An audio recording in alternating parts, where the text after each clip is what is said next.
Hello, hello. We'll wait a little while here to get things going. Oh, I should point out we have two cats in cat cam today. It's a bonus day.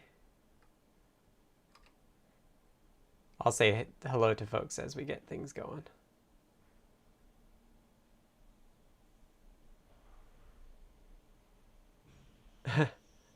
Restream says set your bitrate between 4,000 and 4,000. But my bitrate is higher than that. I'm not sure why.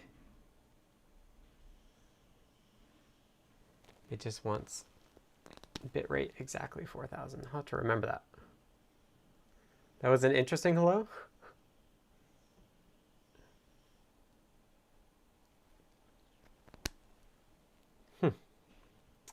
Hello, PT. I remembered to set the titles. And what was I going to do? Oh, I was going to take a picture to remind myself to change my OBS settings if it doesn't like this variable bitrate thing.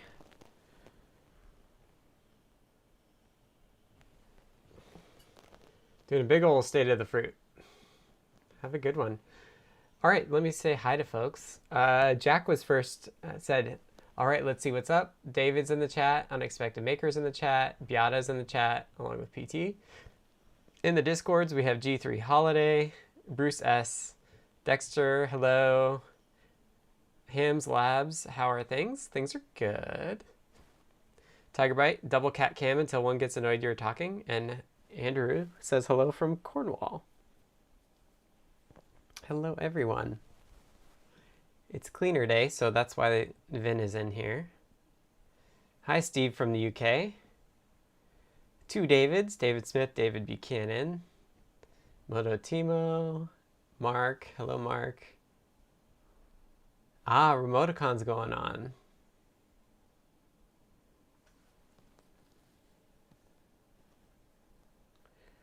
Pretty chill, don't you think?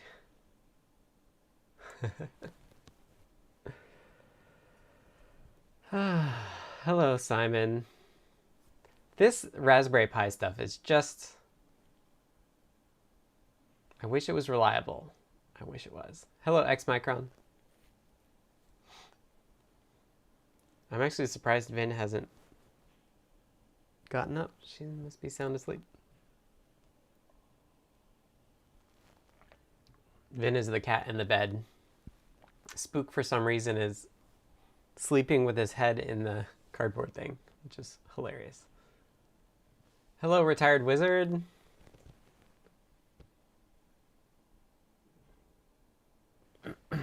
Mark says, I'm trying to motivate myself to look at the IS-31 stuff. If you ever need to hand it off because it's been too long, let us know. Pierre says, it's the Circuit Cat Show. All right, well, let me do housekeeping, and I'll switch away from cats here. So, hello, everyone. My name is Scott. I go by Tan Newt online. I'm a smidge stuffed up because I was just walking outside and it's a little chilly. I'm sponsored by Adafruit to work on CircuitPython. Adafruit is an open source hardware and software company based out of New York City. And I work remotely for them, so I'm in Seattle here. Which is why you'll see times in Pacific, because that's the time zone I am in. CircuitPython is a version of Python that's designed for microcontrollers, meaning there's no operating system. It's meant to fit in a small space. However, I've been spending the last month or two, I should look back when I started on it, working on the Raspberry Pi on CircuitPython on the Raspberry Pi, meaning there would be no operating system underneath it. So I think that's pretty neat. And so I'll be working on that some more today. If folks have questions, feel free to ask them. If you want to support me, just support Adafruit by going to adafruit.com, purchasing stuff there. They pay me to do these streams and do all this work on CircuitPython. So if you want to support me, they support me, so support them. So that's adafruit.com. Did I actually say hello to Bruce S?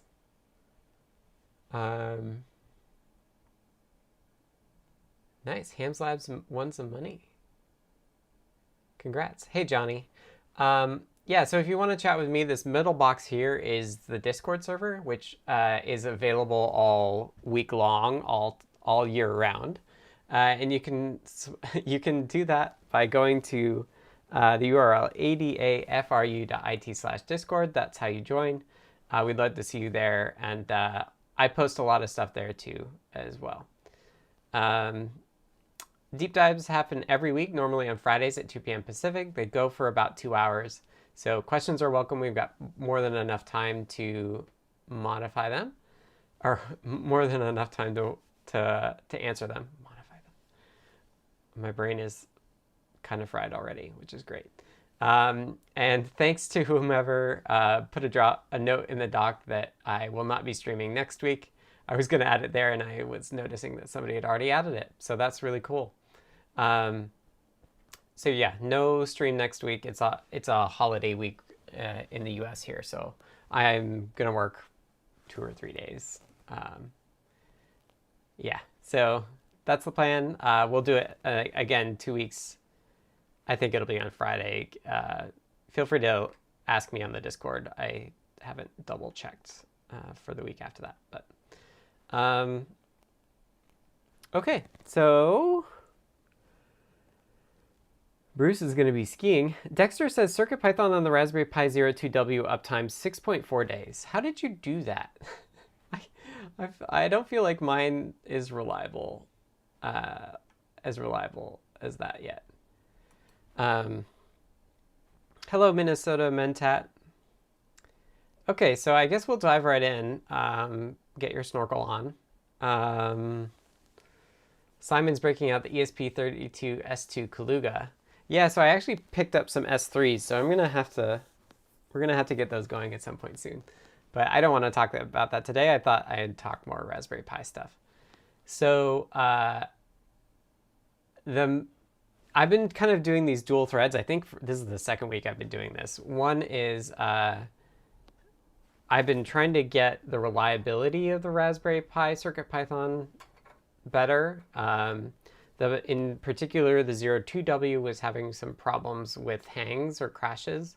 And I would like to check that today. So we'll see about that. But I also added support for... you're welcome. Minnesota Mentat says, thanks for bringing in the weekend with the deep dive. You're welcome. This is pretty much all I do anyway. Before my weekend. So I've been trying to hunt some reliability stuff, and it's been really tough. And I kind of think I have an idea of what it is, but I can't put my finger on it. Basically, in the... let me find it before I switch to my desktop.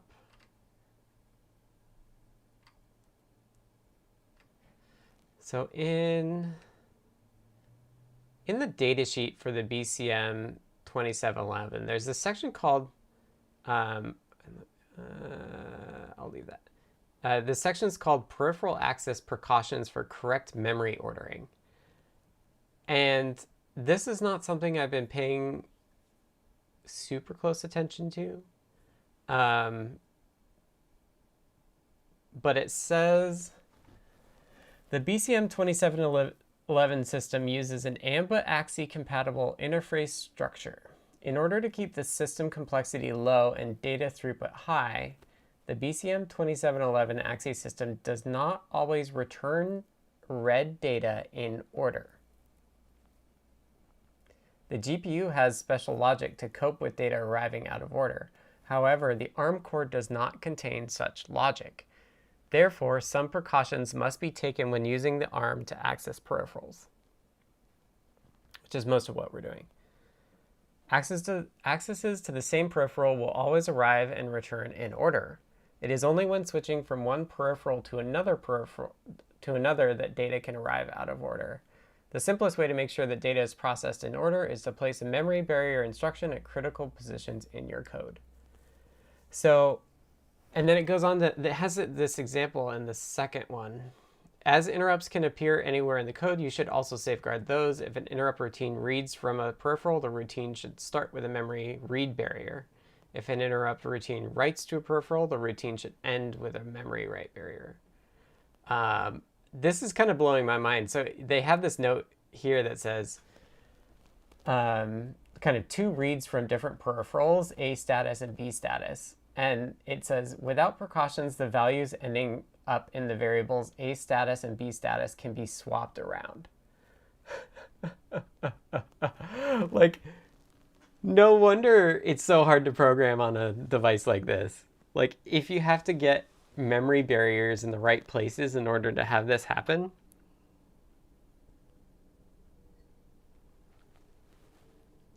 like, so I suspect that this could be a problem, to say the least.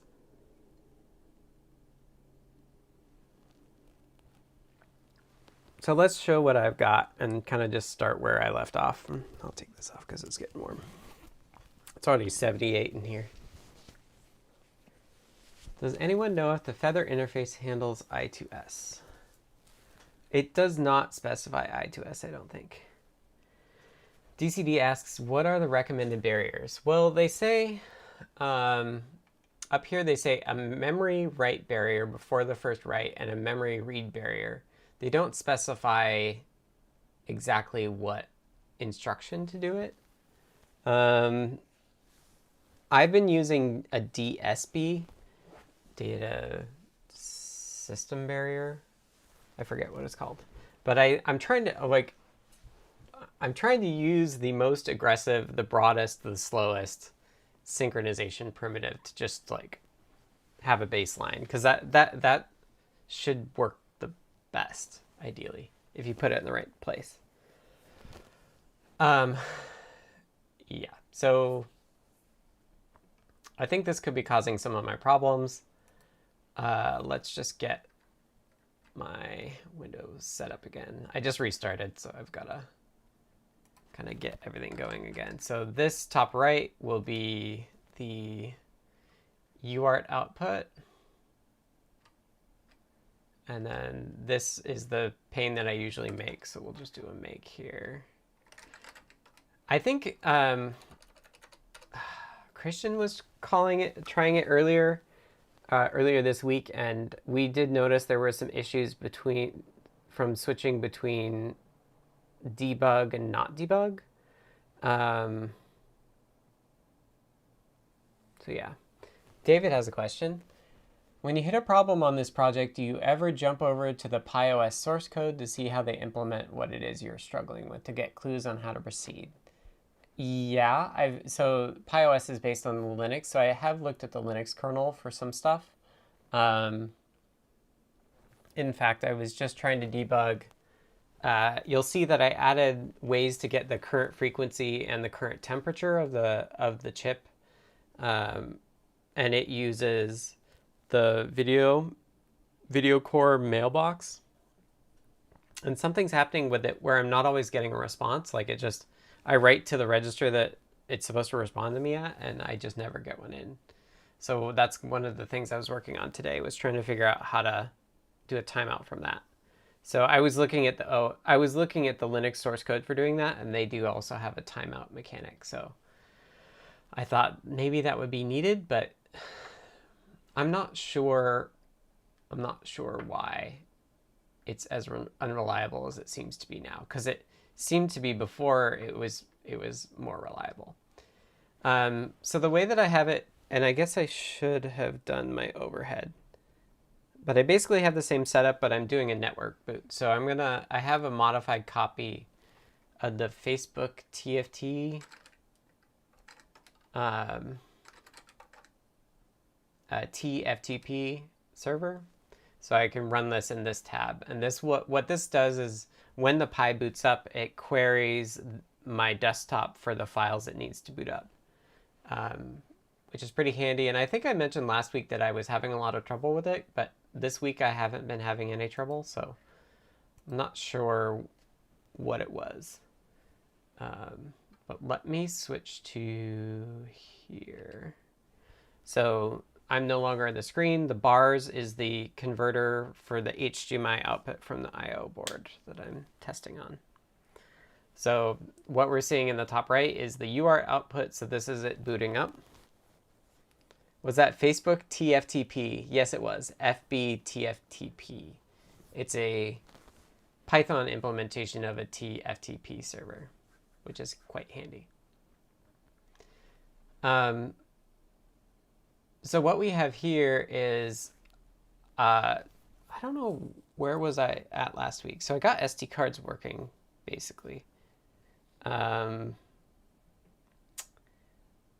And so it's running a code.py I have on here, but you can see that it successfully did the VCMAILBOX stuff to get the screen going. You can see in the bottom right here that we are getting output. But it has this broke firmware debug print that I have in there. So it's trying to get the frequency and the temperature, and for some reason, it's no longer working. Like it works unreliably. So if I do it again, it looks like it times out and it still doesn't work, which is good because I was hanging before. So at least it's like, it's not like, yeah, like it's timing out. But I don't know how to get it. I haven't seen it kind of recover from this, which is weird. Let me try something else. So what I did, so if we do import board now, we can do board.display for access to the display. And we can also import display IO and do display IO. Oh, should I turn it off and back on again? It seems like Twitch might have.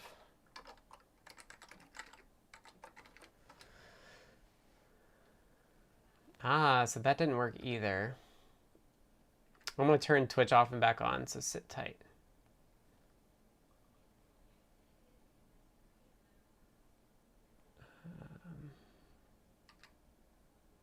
Twitch off.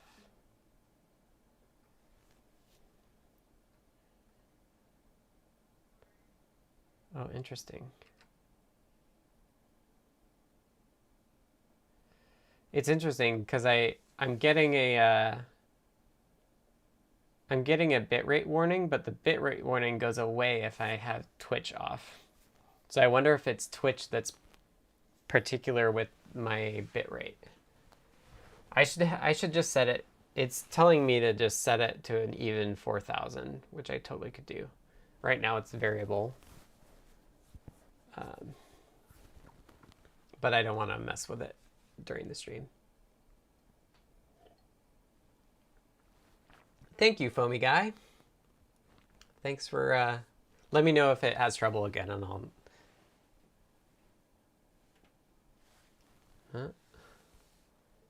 Is it having trouble? It went from online to sending data on Restream here. I don't think I can change my bitrate setting while streaming, and I'm not gonna worry about that. Let's see, what does YouTube says excellent, so it's okay with my bitrate. So I don't know why Twitch is being picky. Yeah, so somehow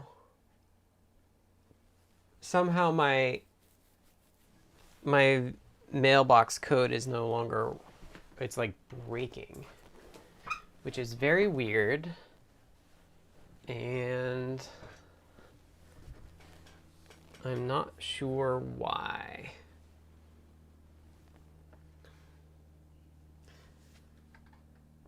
And it's really bothering me. So the other thing that I was working on, and maybe I should check in with this first before I spend another 2 hours not succeeding to fix this, is I talked about the build system that I had set up, and let me find the tab. So I do have desktop. So here's my branch. Let's see what, yeah. So I've been working on getting these builds fixed, and looks like it didn't quite pass. So let's take a look.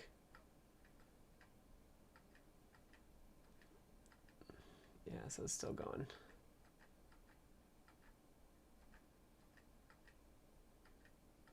Going slow. I don't know why it says it's. So you can see here in the CI, I now am building Raspberry Pi artifacts, which is awesome.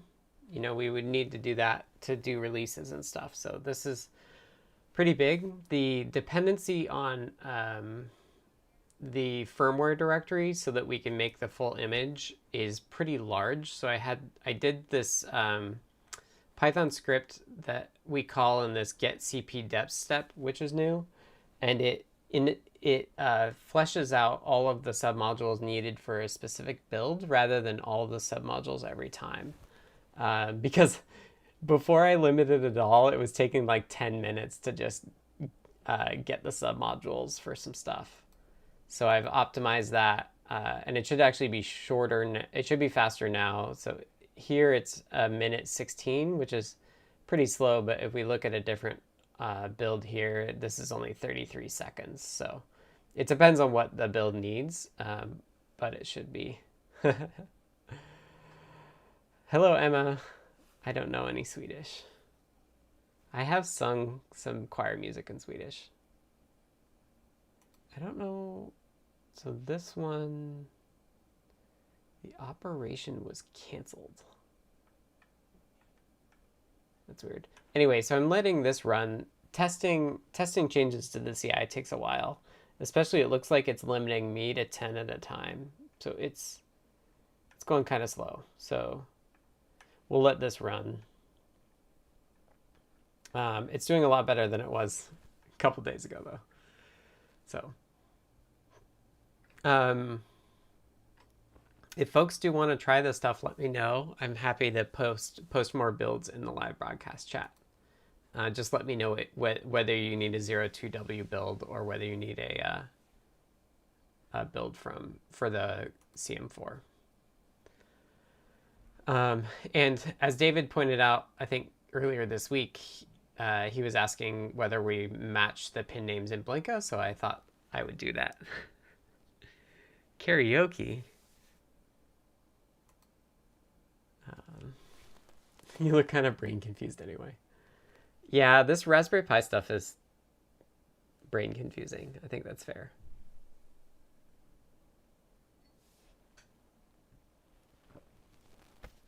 So really close. So like I was saying, the two things that I've been kind of working on is this reliability stuff that seems really weird, and then just doing all of the easy stuff that I know that I need to do before we get things going. So I also now have a call to get the clock rate. Yeah,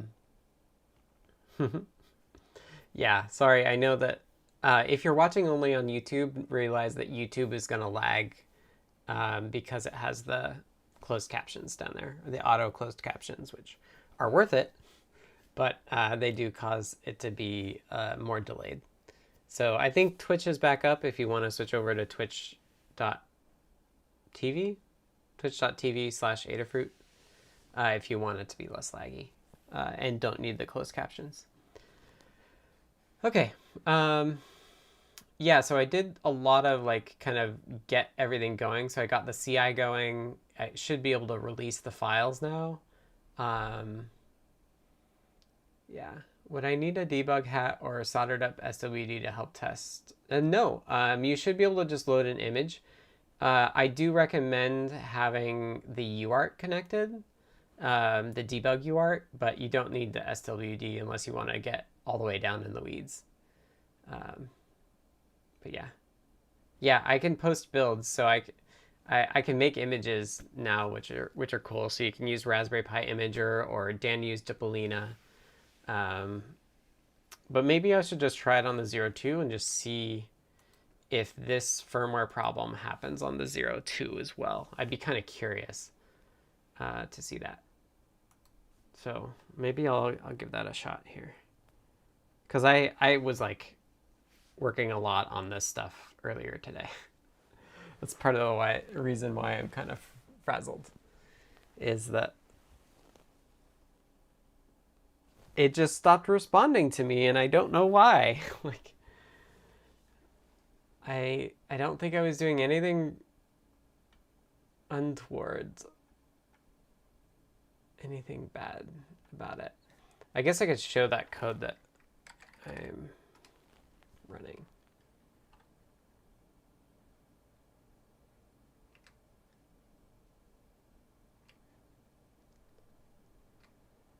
Oh yeah, sorry for the Twitch ads.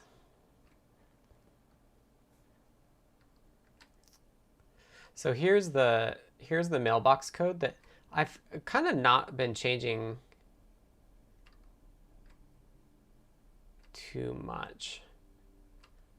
But you can see I was getting some hangs occasionally. And so I added this count where it just increments, and then if it's too large, then it says the firmware is broken and it returns a false.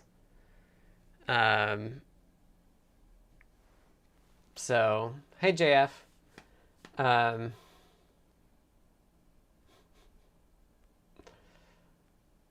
So I don't really know. So this is the memory barrier that I've been using to try to keep things, to prevent any problems. Is it unhappy it missed the eclipse last night? It was clouds all the way through down here. Yeah, I didn't actually go look. I kind of just assume I can't see stuff because of clouds. It's a pretty safe bet in Seattle.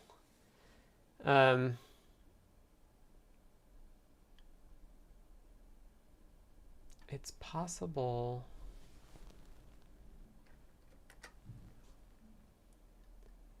Well, actually, you know what we should do first? Let's just do a clean and see if it works in debug mode. And maybe we should compare. Sorry, there is the DMB instruction. My understanding is that DSB does more than DMB. Okay, so here it is with debug build, and let's just see. We could just compare the two. If it works with the debug build, we can disassemble. Oh, sorry. I kicked the side of my computer off. So it's loading. So see, there it worked. So we got 600 megahertz and 49 degrees C.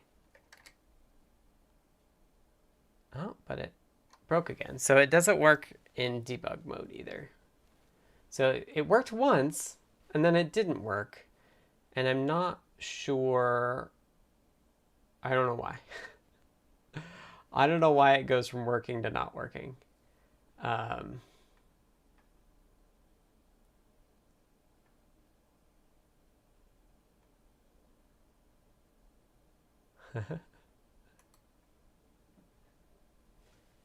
All right. So this has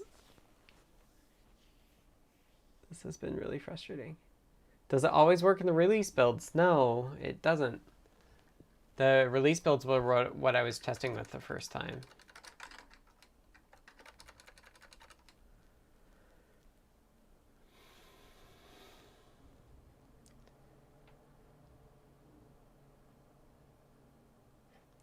No power issues. Shouldn't be a power issue because it's plugged completely into. It's plugged into the wall. Yeah, why don't I switch to the 0.2? Let's see if how the 0.2 is faring. I don't have my 0.2 set up to network boot. But I do kind of just want to see if it works. Like, I was having a separate issue last time I looked at the 0.2, let's switch over to that. Okay. So I'm going to shut this down. Take this off.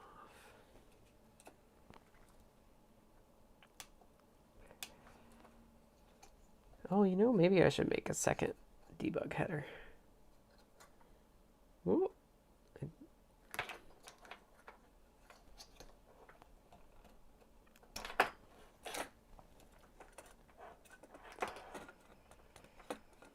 I am unplugging everything.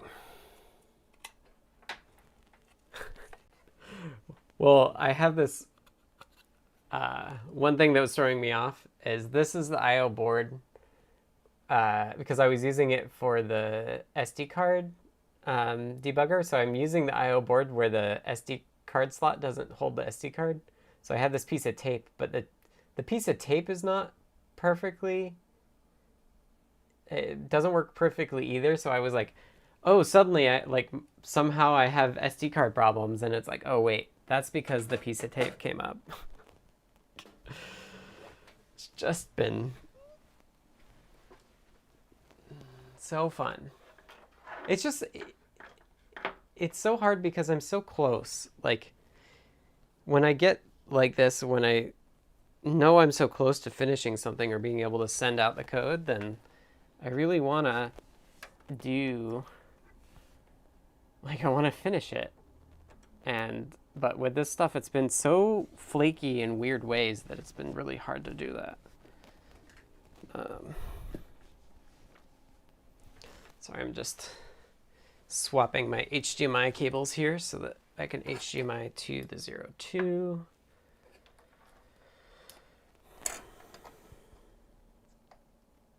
Oh, I think I did mention that I was going to swap my... I was using a proximity sensor to switch my right hand to my mouse buttons and stuff, but I ended up... what I ended up doing is switching to a touch sensor. So I have a QT Py SAMD21 that's now running that code, which has been working pretty well. Better than the proximity sensor, so that's been good. Spook, you're so silly. Okay, let me plug the HDMI in.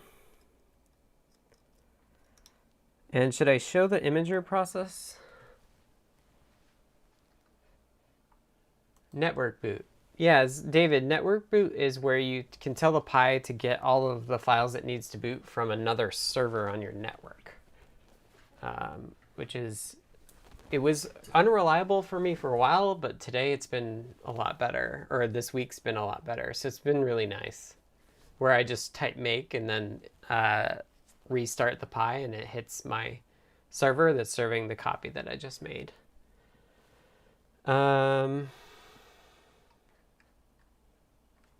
Okay. Ethernet network boot, correct. Yeah, so I have it plugged in.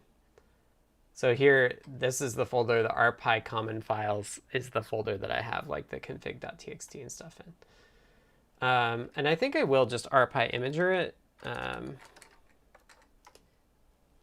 as we get started here. So choose OS, use custom image, and then I'm in the build directory for the 02W, and I select disk image.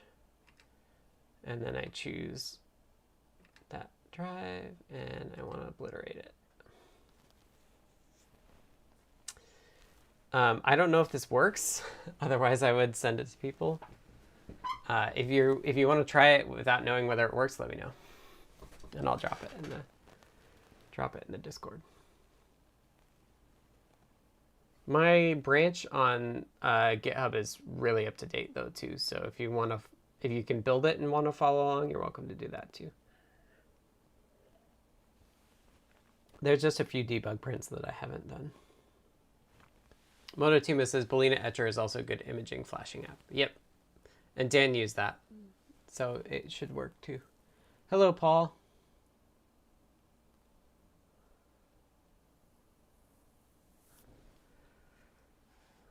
Okay. So we're writing everything out. We can now remove it. Sync. Plug it in. SD card. Ugh. This HDMI cable.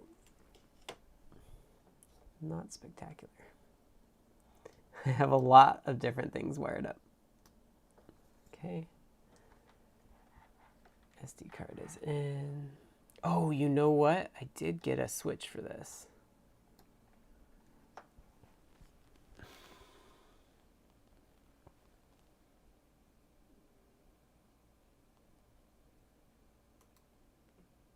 That looks like bootout.txt.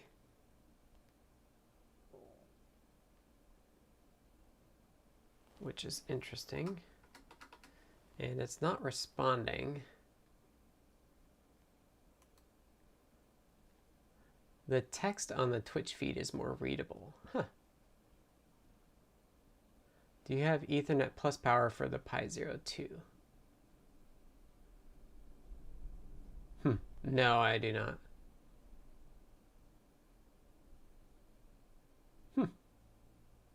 Interesting.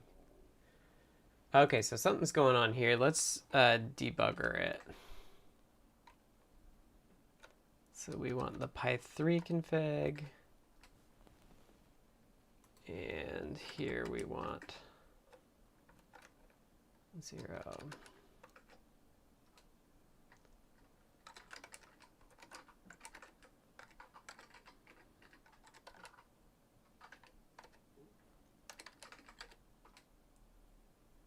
Oh, well, that's kind of good. It's been a few days since I used this, I think. Huh. High-speed init. I don't know if this new code's been used on it. I might have to kick this back over to TAC. I don't know if he even has a 02. Oh, well, DWC2 is null. That's probably the issue.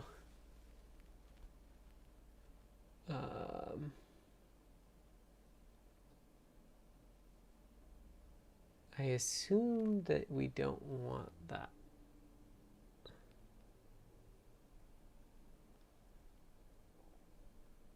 Oh, you know, that might be because...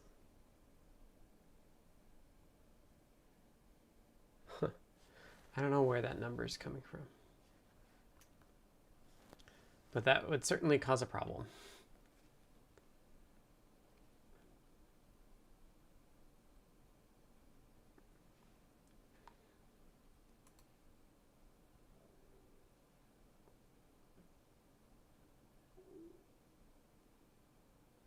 Yeah, you can do it directly. I was just going to do it once, and then after I do it the first time, I'll just copy the kernel image over. Did I try USB boot on any of my boards? I have not. I have not. Okay, so let's figure this out. I actually did just switch this over. So it's Phi high-speed init, tut-init, source device USB D 439.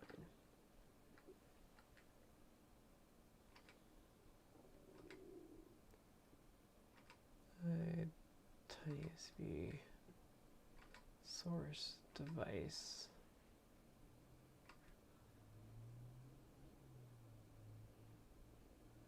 Oh no, I want to look at the particular source portable.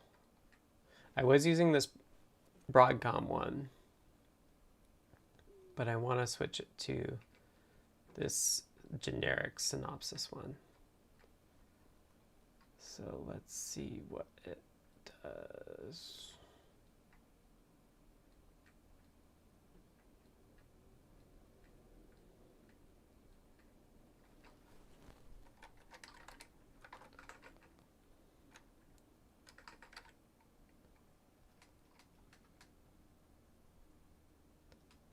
Like, it takes that regs thing.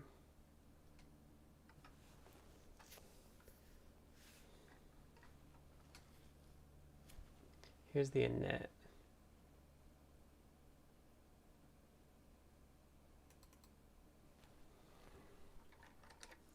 How does this work?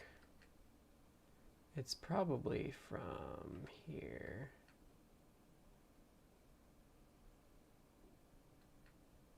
VCM.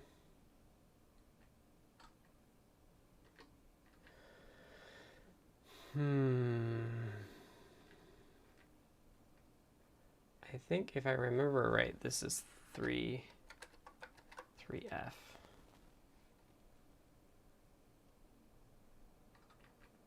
Maybe it's here. How does this do it? This is 7E, but I think that's not right.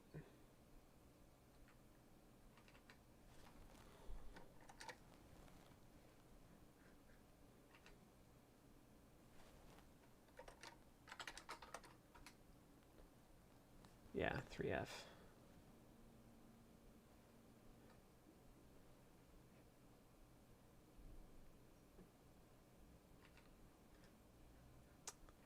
So let's just hack that for now, and we'll have to figure out how to change that properly. But I want to just see if it works.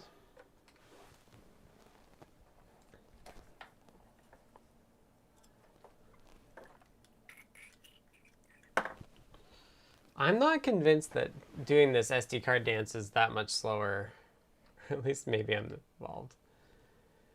But the network boot is not instantaneous. It takes some time to download the files and stuff. Kernel 8 image boot. Copy here. Overwrite. It seems identical, but it built again.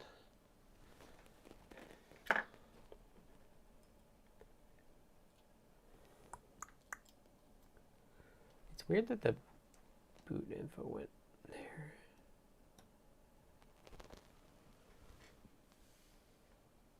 Oh, we got further. That's good. So we can do stuff here. And now let's try our luck with other USB. Or with actually talking over USB.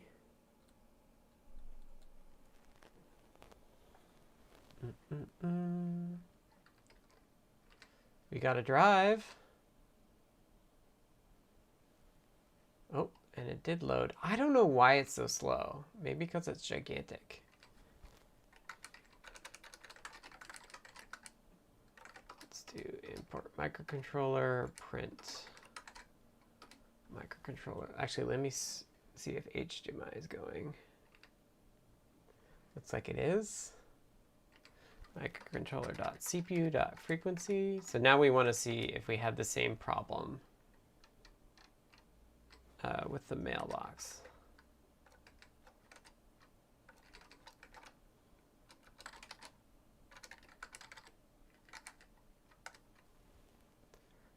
So we saved it, and it didn't work.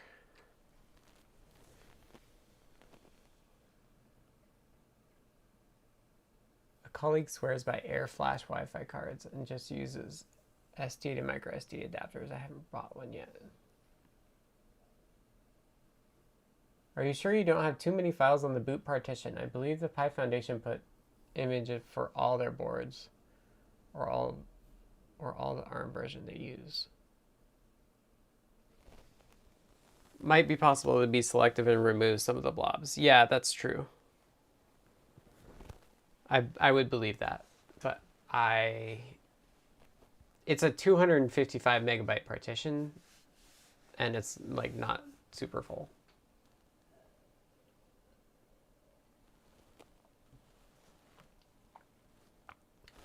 Okay, so the good news is the USB seems to be happy, which is the issue that I was having before. So I can do It's like, makes me feel like we're all the closer. It's just that these video core writes are not working. And I don't know. I'm so surprised by that, like,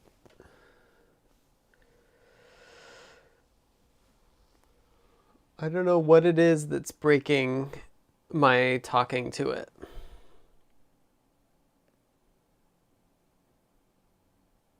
It has to be something that I did recently.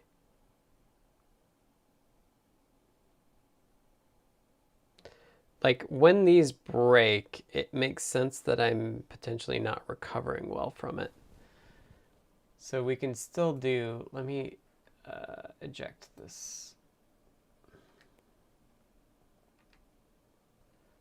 Restream does not like my encoder settings. I don't know what the deal is with it. I'll have to check it after the stream. Okay, so I ejected, so I'm gonna unplug that. But then I'm gonna do OpenOCD again so I can see Pi3 and an SVD load, peripherals, SVD gen, VCM28. And reconnect.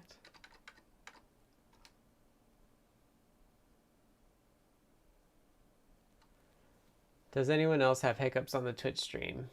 Twitch is crashy.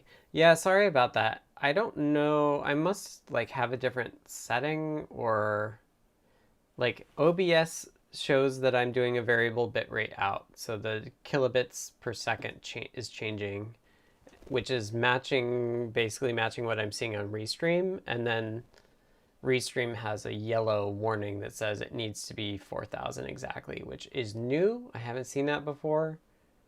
And the warning goes away if I turn Twitch off. So, so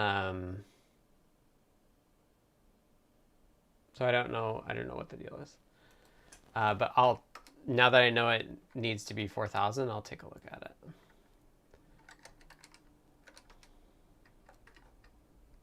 It might just be set to be variable.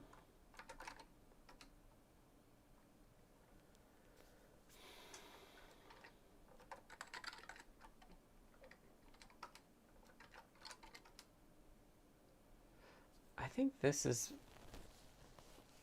me trying to read something, but this status1 makes me think that it's full. What exactly am I doing here? Status 0 full. We wait. I don't think this is correct. The player is crashing. I'm throwing it off, I guess. So I think that I actually need to check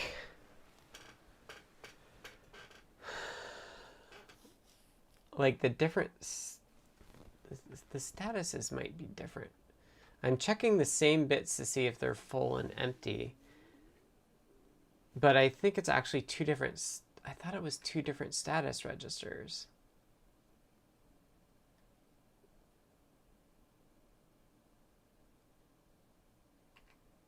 I thought it was, where would be an example? I had the, well, here's,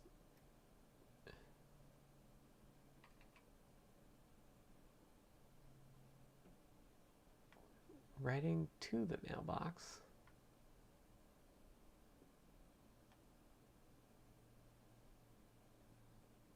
It's only got like the first part. It's all about, oh, well, here's read. No, it's reading. Reading and writing mail 0 status.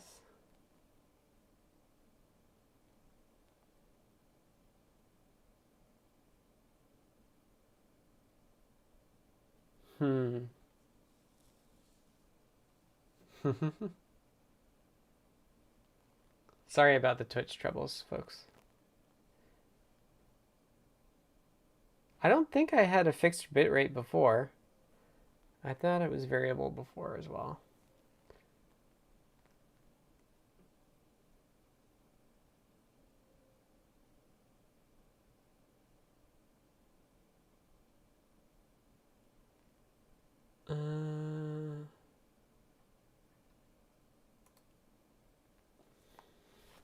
What's funny is I can read it sometimes, but not other times. I can't read it directly, but I can, if I just do this, then it seems to work.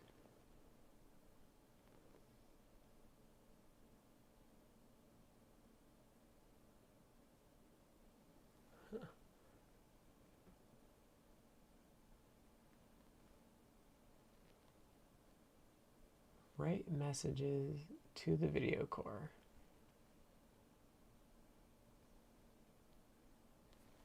What do you think that?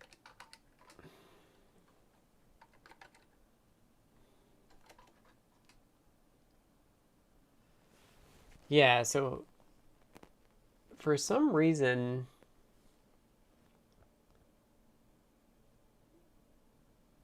I wonder if there's an interrupt side on the video core side that's not working.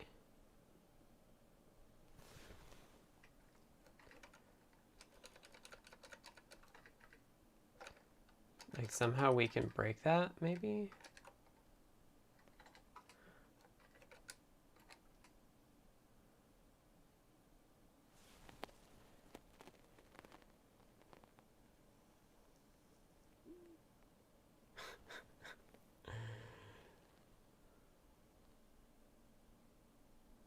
Why is it the mailbox peripheral? So the mailbox peripheral is the way that you communicate with the GPU firmware that is a black box that like Broadcom provides. So it does like clock management and stuff like that, and it's certainly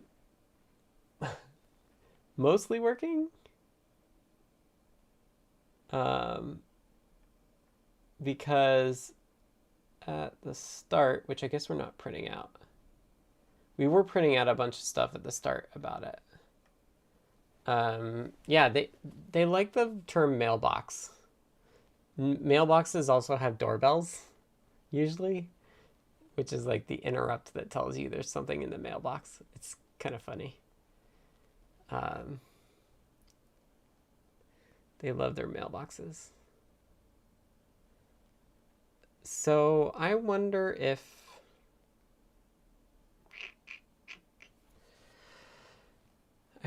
there's a way for me to fix this.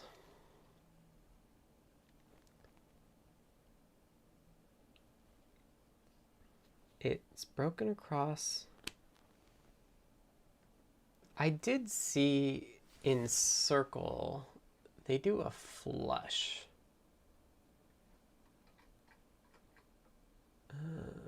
Where I have too many tabs. Surprise, surprise. Like this is looking pretty good still.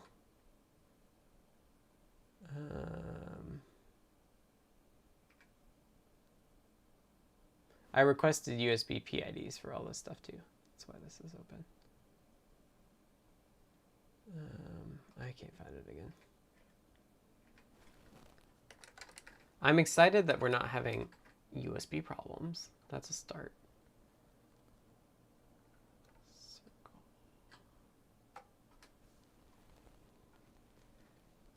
So in Circle, it's lib.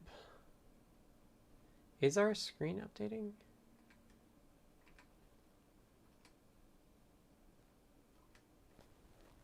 Oh, we're in. The debugger's going. That's why nothing's happening. So let's see how Circle does it.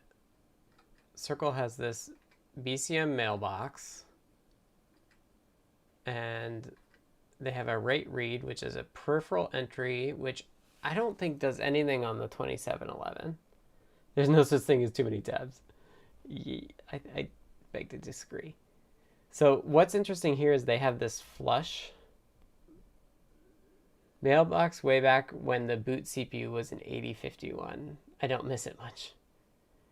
Yeah. Mu detects the Pi as a CP board very well. Awesome. Yeah, it should just work. So there's this flush write read, which is, we're trying to do kind of this write read. So what does flush do? It says, if at the start it's not empty, then we read it. We wait a while, and then we see if it's been set to not empty. So let's try that. That would mean that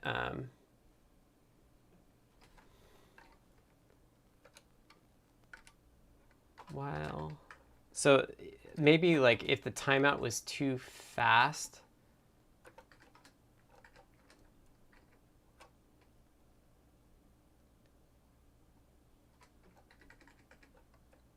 but it's, I really don't like, I never remember what this means.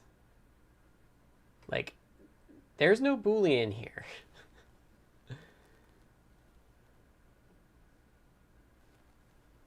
But I guess it would be the same as,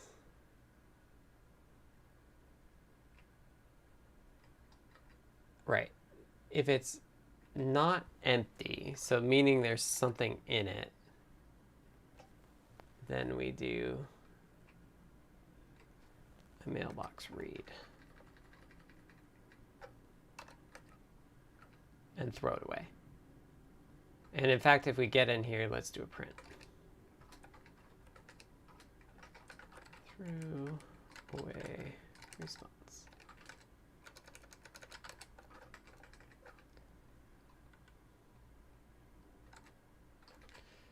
And we can even capture it.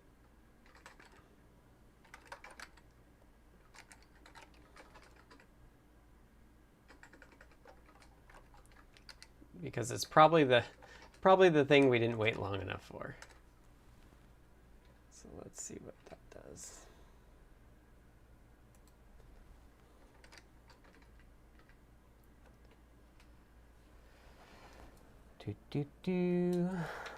SD card dance.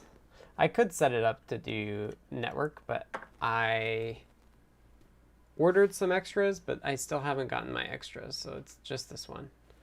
Miroslav says, "Hi Scott, I'm new to CircuitPython, but if I understand it right, you're using just one core of the Raspberry Pi. Is there a plan to use more than just one core in the future?" Correct, we're just using one core. This is not the first multi-core board that we've done CircuitPython on. We also have the RP2040s dual core. Our plan is probably to try to offload the background stuff that CircuitPython does onto separate cores. So we probably won't let you create Python to run on multiple cores. But potentially things like Microlab that have like parallel work could farm it out to multiple cores. But we probably won't do multi-core stuff from Python, I think is kind of our plan. It's not immediate by any means, not going to happen immediately. But if we did add it, that's what we're thinking, I think, or when we do. Okay, let's see if we hit this case. I am quite excited that we haven't hit the mystery stuff that I was having issues with before. So that is good. Oh, so it worked there. So we got a 39.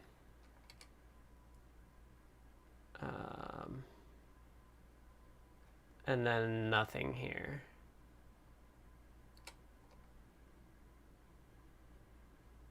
and it isn't doing the flush. It isn't recovering from the flush.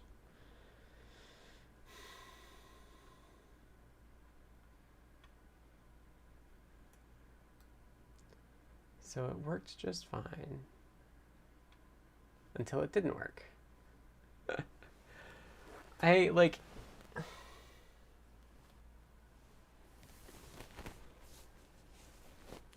This is where I feel like I need somebody that's done a lot of work with not with CircuitPython, with the Raspberry Pi. This is not kind of fatal, right? Like, we can still do a lot of things if this is the case. So it's not blocking, which is awesome.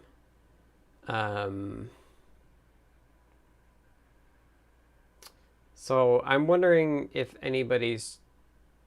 Let me post this build and or maybe we try a non-debug build and see if that works.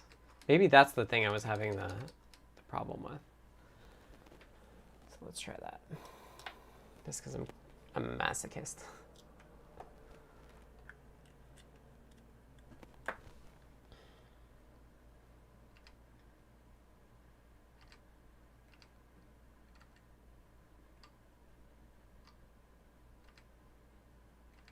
Smaller by 8 bytes.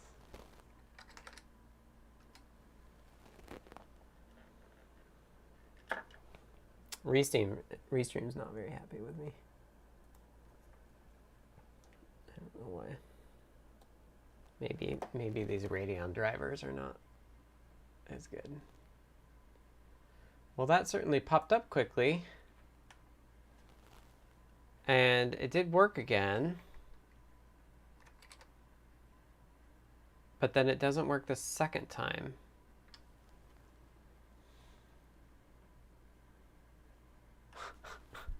It makes no sense. And the problem is that now the display reinit stuff won't work if we break the firmware. I wonder if it's this clock stuff specifically. So I wonder if we... Oh, that's not what I want. Oh, I don't have the Python or the USB going. So it wasn't USB that did it. Oh no. Yeah, okay. Well, bummer. It's frozen up with USB plugged in. Which is what I was just thinking wasn't a problem.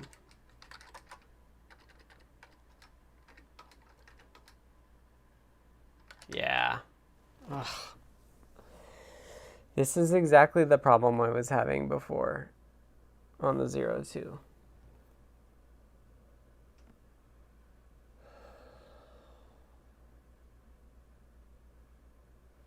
I'm surprised it was working the first time.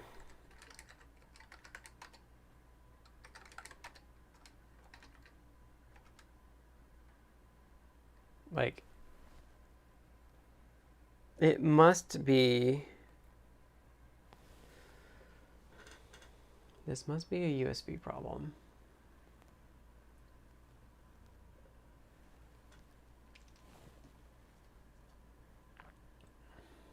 Like, clearly the stack... Oh, you know what I added? I added dump stack.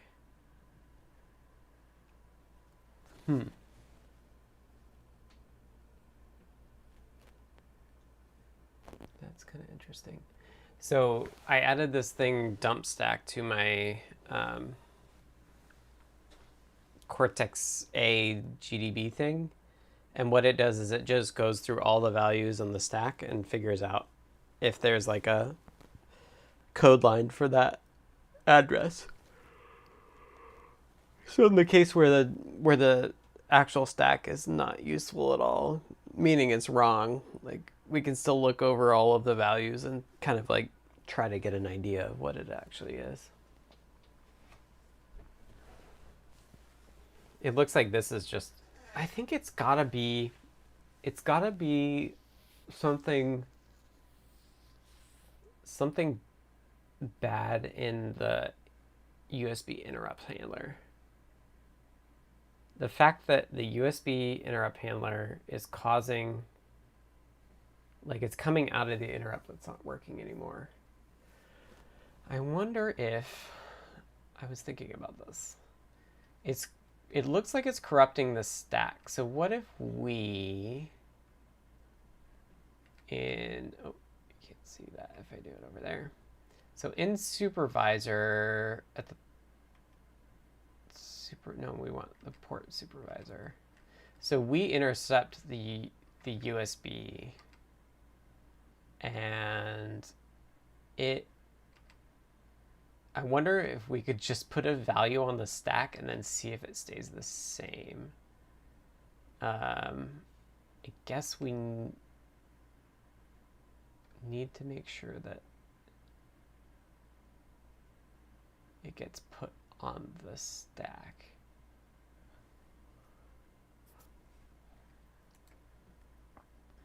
Oh, I guess we could do that with calc.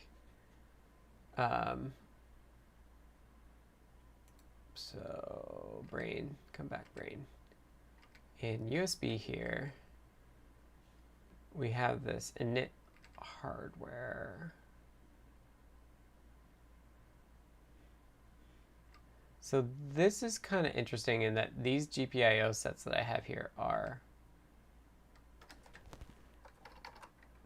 technically, I mean, they're writes. They're writes, so it shouldn't be as big of a deal. But what if we just do uint32 equals calc? I think that's what it is. Alec 4.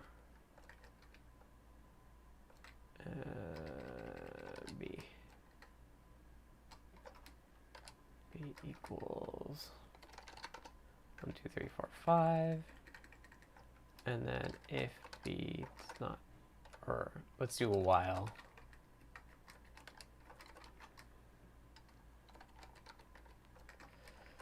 So if somehow this value changes, oh, and I guess we need to do this, because calc is gonna, so calc, I think it's calc or alec. We have an example. I do this in the in Broadcom VCMAILBOX. Alec A is what I'm thinking of. Okay. That's what I want, not calc. Yeah, thank you, DCD alec A. Yeah, that's what I wanted.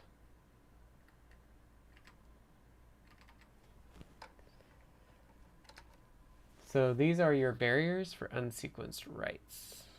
No, so what I'm thinking of here is that I'll just add a, I want to add a value to the stack and just see if it gets clobbered. Because if it's clobbered, then the things that are higher up the stack are probably clobbered as well.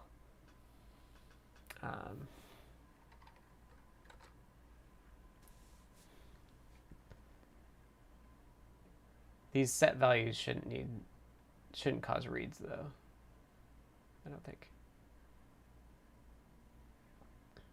I don't know, let's just try this. Let's just try it.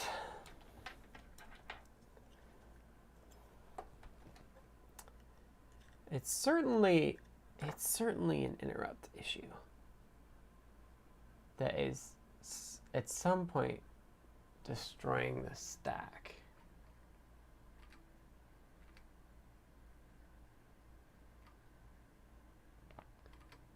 Ugh.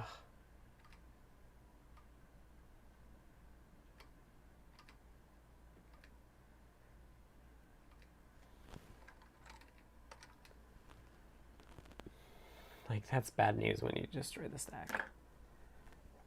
So USB, did we try USB with the debug build? I don't know if we did. Does it work in debug? Okay, it's going.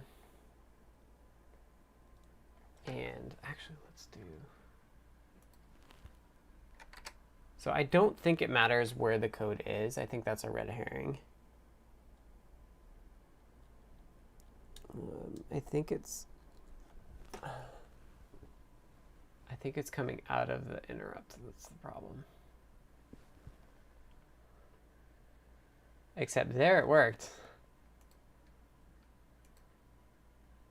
Oh, it worked. Oh no, it loaded. I got the file. Let's stop doing this temperature one. Oh, and it's still running. Let's try our luck. So import display IO. Display IO to release displays. Import. That fresh 02W, I'm clutching mine with wootishness. I have like 3 more coming because I'm so worried that I'm going to like brick it or do something to it. So I ended up getting more from DigiKey because I couldn't help myself. Frame buffer IO. So, oh, and we need video core as well. Video core. So we can make a new video core frame buffer with this. And let's do 1920 divided by 2, 1080 divided by 2. And then for the display, we do frame buffer IO, frame buffer display, FB. And that should switch our resolution. What'd it do?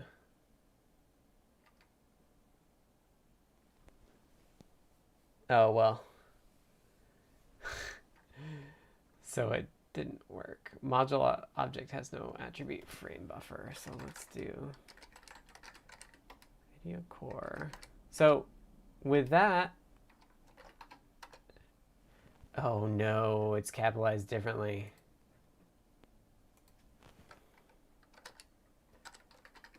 This has got to be that way.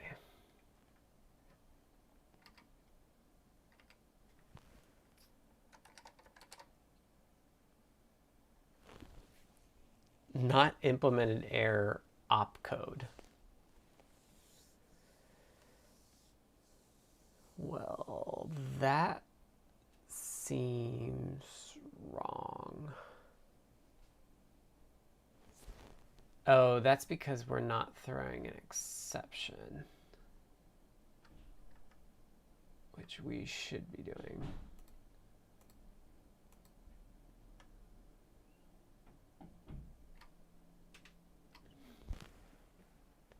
The problem is that if you plug it in and do this, how do I know whether I can allocate?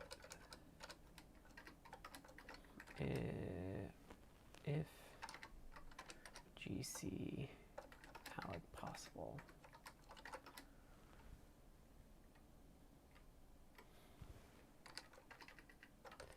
If we can allocate, we can raise an exception. Otherwise, print it out. And our USB is working. So go figure with that. Although it makes me wonder, I should just try it a couple times just to see. All right, let's give this a shot. I think this is in PiGC.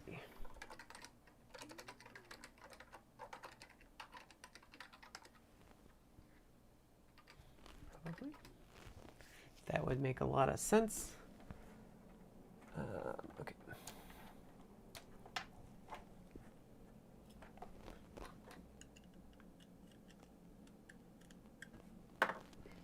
It is kind of nice having the video out put in the bottom right so that you can see when it's on and not. Files are different. It's so funny to me that it says like, oh, they seem identical when we know that they're not. It's like, what heuristic are you using and why do you think that's helpful?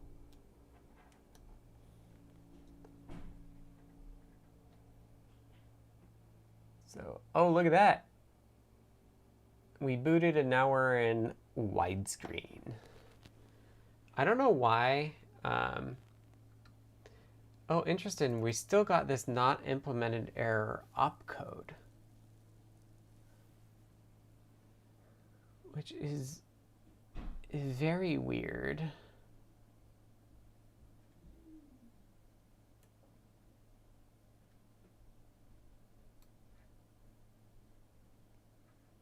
What the heck does that mean?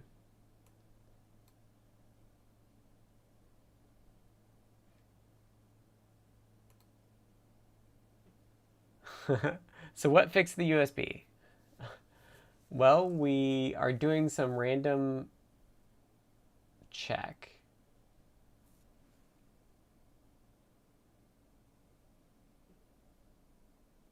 I have no idea. The answer is I don't know what fixed USB.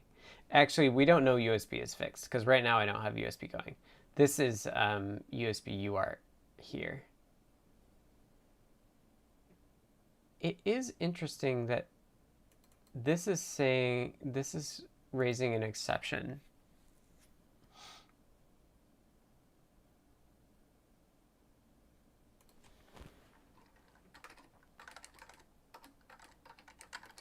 It could indicate that there's something else corrupting.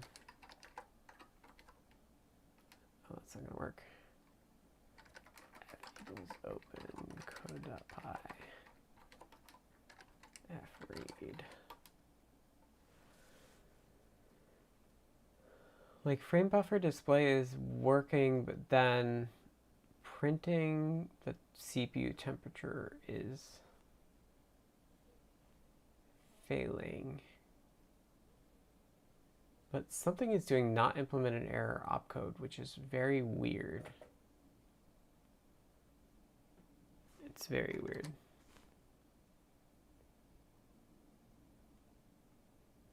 So this time it managed to successfully restart. You can see that the display is being restart. I just wonder if it will keep working.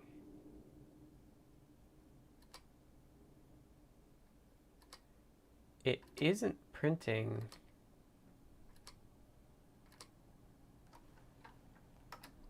It isn't printing. Let's plug the USB in and see what happens. Because we were thinking that USB was broken.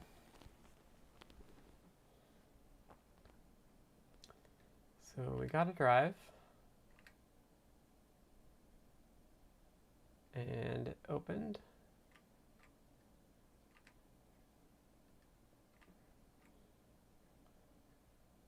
Okay, so we're not printing temperature.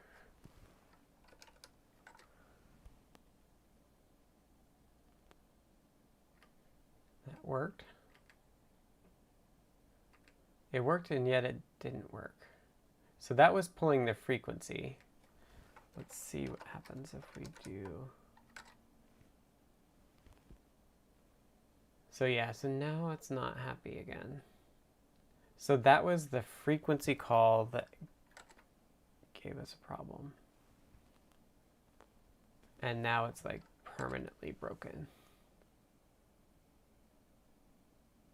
But I wonder if we restart it, whether the temperature will keep working or not. Like it could be some bug in like their CPU frequency code. I don't know. We're not doing debug builds. Oh, I am printing stuff out. I'm seeing LEDs blink.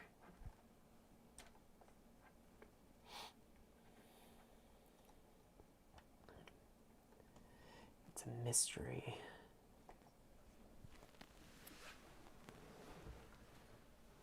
Huh.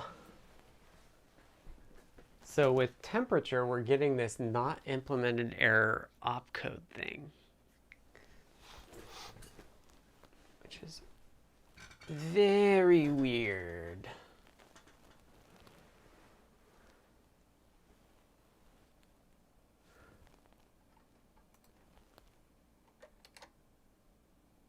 Oh, it worked there. So if it doesn't work,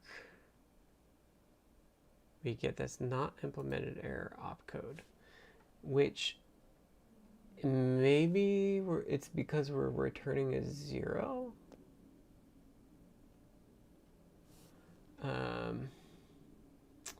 What do we do?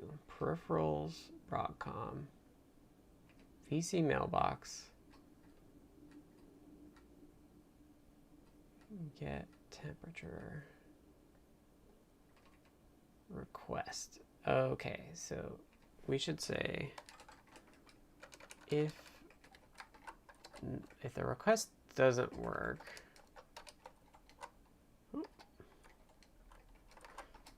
return 0. Aha, see? See what?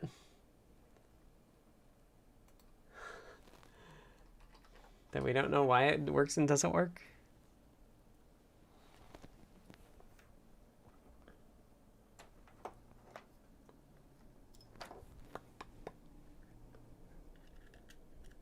I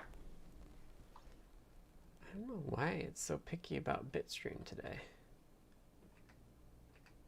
Or bitrate, I should say.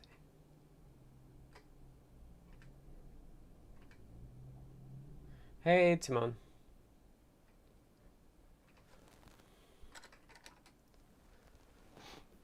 I think at this point, it's to the point where we need to just get more people trying it. Like, I forget who it was in the Discord chat that said it had been running for 6 days. Like, what?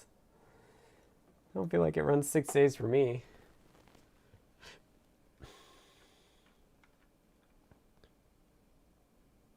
Not implemented error opcode.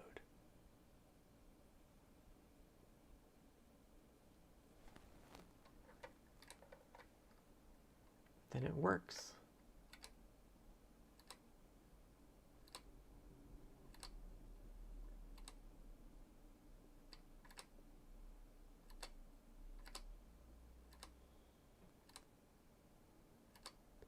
I was like, why is it so slow? It's like, oh, it's doing all this display stuff. Which is not too bad. And then if I plug in USB. Oh, do you need testing? It's all weird. So what do we think? I added that check in this USB thing. And it seems to have fixed it. So what do we think? Do we think if I take it back out, it'll stop working again? Wouldn't that be swell? Could have it running on a lot of CM4s. I'm so close. I'm so close to being ready to test. That'll be my goal next week. So it's a short week. So my goal to get the pull request out next week. I think I'm close enough. I just need to go over and make sure I'm not like changing stuff that I didn't mean to. So it looks like USB is working now. Which is kind of bizarre. So Patrick says, take it out. So let's take it out and see if it breaks. So what we had here is this alloc A with this check. It was meant to see if a timing issue. Yeah. Then put in a sleep. We could also do like a memory barrier. It's possible it's a memory barrier thing. And this, Like this GPIO thing is totally like a...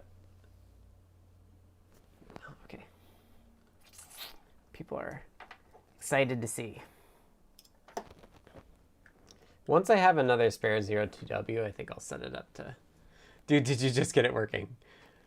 I like to think so, but like the last 2 weeks, it's been kind of like this of like, oh yeah, it's ready. Oh wait, no. Oh wait, now I try it and it doesn't work at all. So I'm a little wary, which is also why I'm like, next week I'll get it out and that'll be that. And other people can help me fix things after that. I did actually, when I was testing all the CI stuff the last couple of days, because it's like a lot of downtime, I did not implemented error opcode. That's so weird. It's like a memory thing.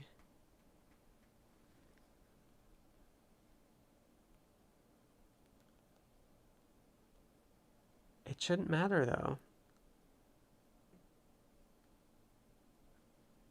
Yeah, that's so strange. Okay, let me do it one more time. And it works. And then let's plug it in. It's so close. It's been so close for so long. So it looks like USB popped up. And it loads. So I don't know what I did. It seems to work now. Is what's on Git supposed to be working right now? Yes. Maybe? Does that opcode refer to the VM opcodes? I believe so, yeah. I believe that's a VM opcode that it's complaining about. If it was like a... Have you ever blown out a Pi? I haven't. I haven't been working with them that long. It's also a matter of just like which ones I want to like mess with. So it seems to work. Let's see what our Git status is.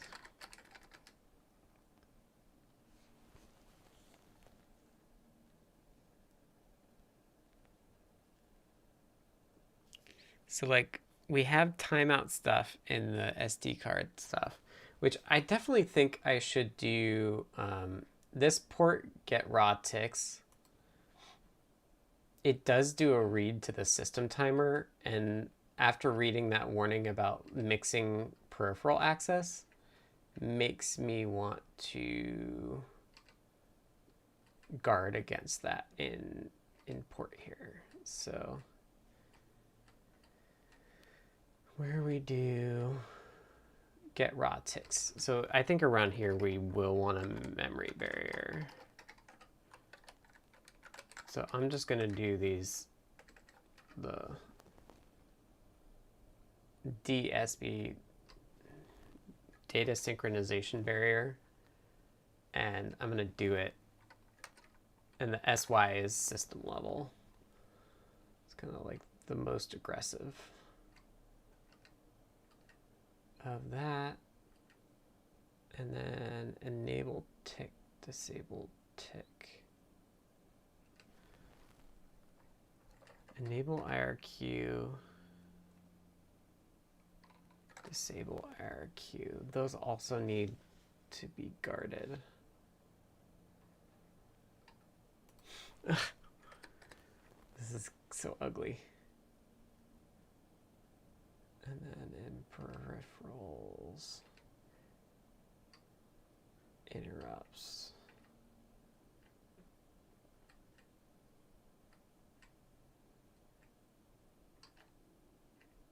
I think we need one on the entry here. Because like say you were working in a peripheral and you get an interrupt coming in. This is a read, so you want to make sure that all reads are completed before you issue the next read. But then we also have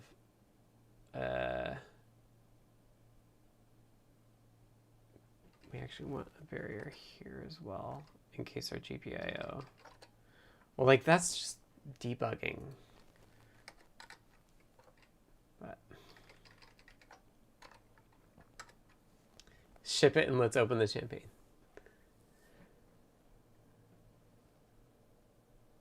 Yeah, Christian, if it doesn't work, let me know and I'll try to get everything. We'll issue the service back on Monday. Oh, yeah. Okay, so here in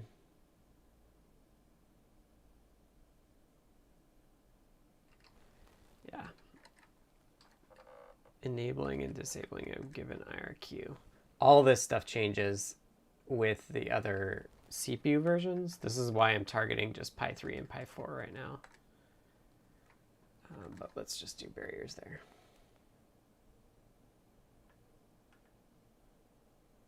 Get enable, that's a read. See, these are writes, and it says not to worry too much about writes, but it's just so... I just can't believe that it's okay to have a CPU that relies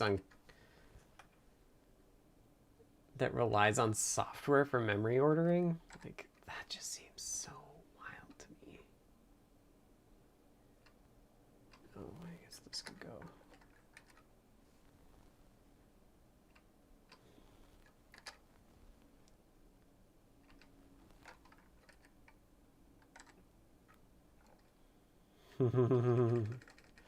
Taking it to the limit. Well, I actually tried to raise the clock speed and it didn't work. So I'm not sure why. All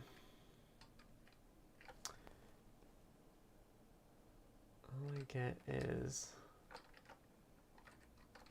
huh. So it's not working for you.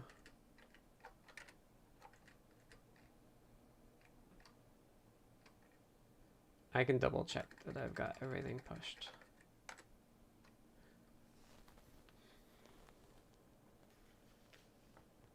What commit version are you on? Fallow just says, I'm sitting here as a JS developer being like, what is a memory?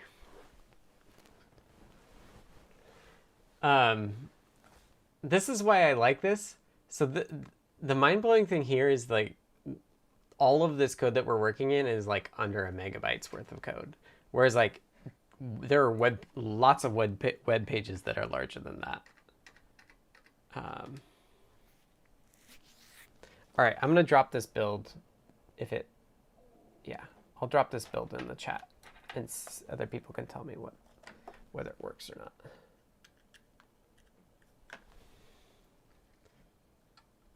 So this is a 02W build.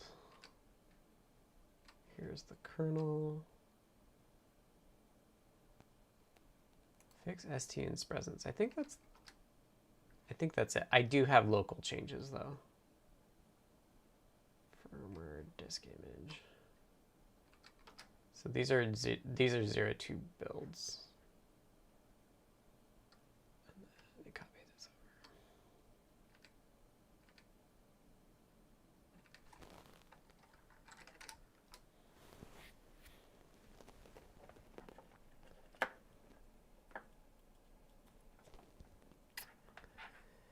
I definitely made the mistake of plugging the... No, you don't need to copy both of those. If you already have a kernel, then you can just do the kernel 8. The kernel 8's if you want to do the drag and drop thing that I've been doing. It's interesting that we're getting this not implemented error opcode consistently. Like if we do a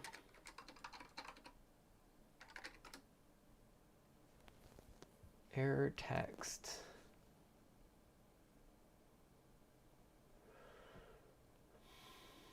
I mean, it should be in VM. Yeah, see, there's this like PiVM not implemented error opcode. So it is in VM that it's coming from. Yeah, sorry. Yeah, the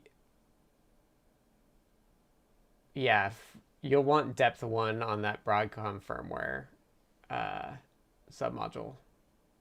Sorry.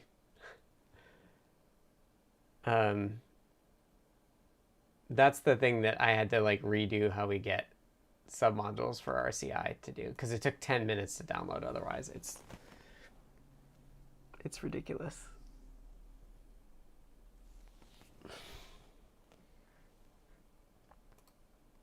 So yeah, it is coming for the VM, this opcode thing. Why? I don't know. I wonder if our memory is reliable. Like, it's possible it's actually like a memory thing. I mean, it works the second time.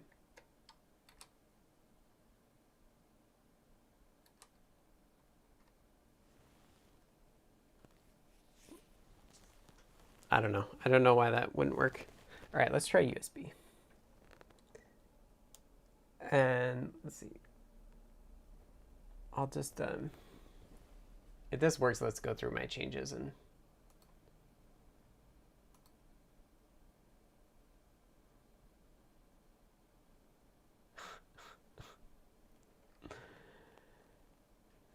now it doesn't work. That build doesn't work. What did I change? Oh.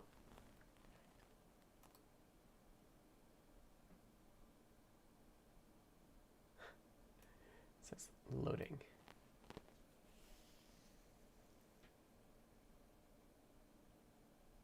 $32 gig netbook.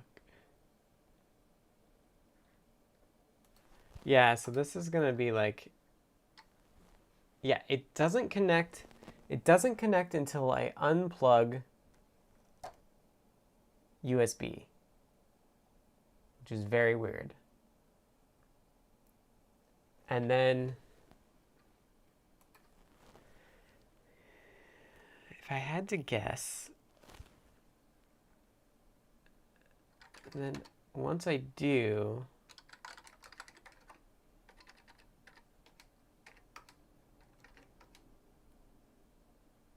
it's here. This is what my stack check was supposed to protect against.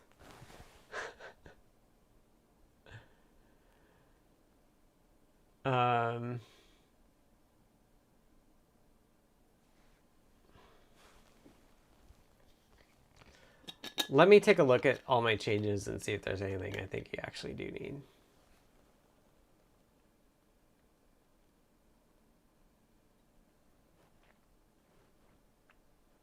So one reason I think this could be a problem is that if there's like a USB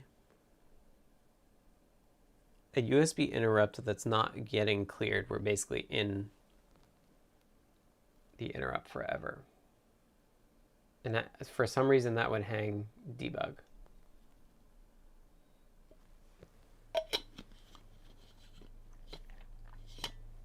The UART stuff's been pretty reliable. It's like when you mix in USB that it's been less so.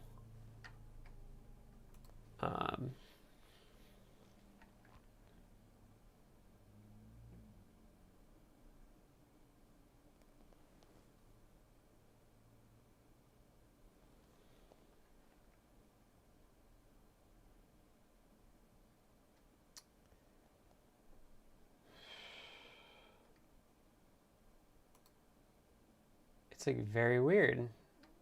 It's just, all right, let's clean this up. USB works including mass storage.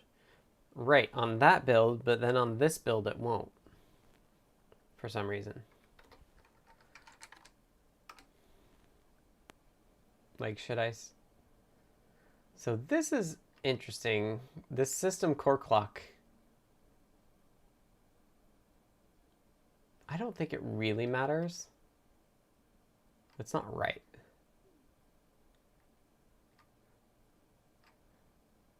So let's just start over.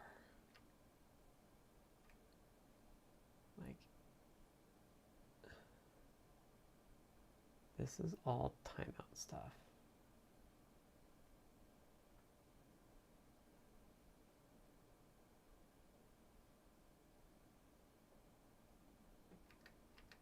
Discard. Ooh, this we do want. Let's do that.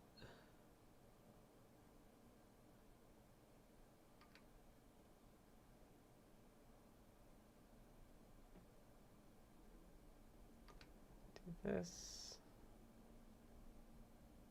Just discard this.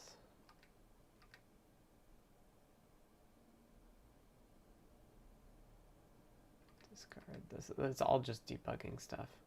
And then if we look at what we've done in peripherals,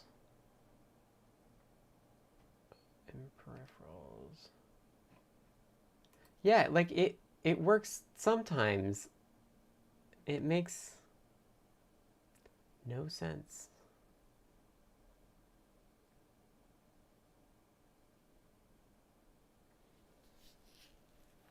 All right, so some of this stuff we do want. Let's clean up this interrupt stuff and get it checked in.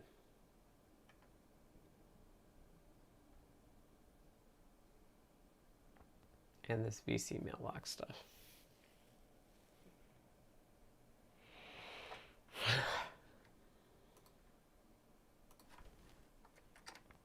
I guess you can't. Should the thousands in the core clock actually be 1024s? No, I think clock speeds tend to not be base 2 like that. They tend to be even, I think. Yeah, I looked at where that was used, and it was just like an if statement for one setting. So I don't think it's necessary. So let's clean up peripherals. Check out Broadcom gen, SVD gen, git status, interrupts. I did add the registers for SPI and I2C because I thought maybe we would want to do that today. But we're actually cruising through our time, so we're not going to get to that. So in interrupts here, let's get rid of this GPIO stuff.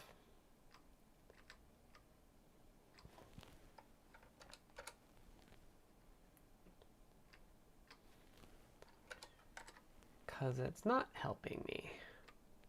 I was seeing previous interrupt where previous interrupt was 1023, and that was like, it made 0 sense because it should never be able to be that value.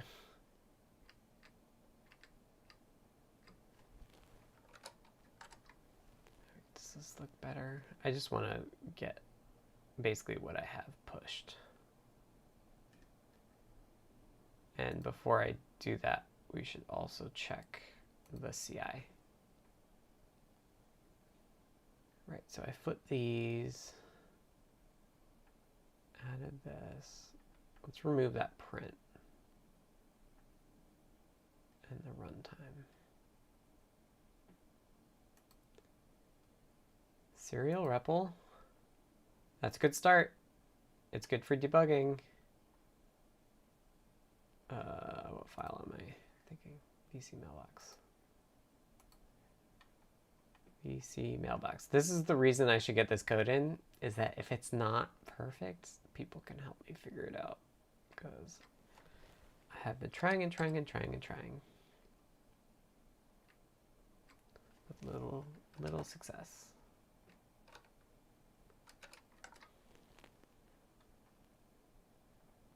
I feel like I should have a void in front of that.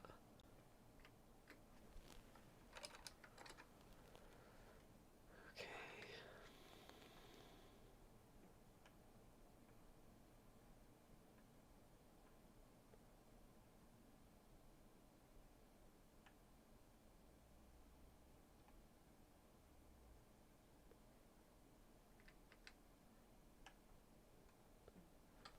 Let's see.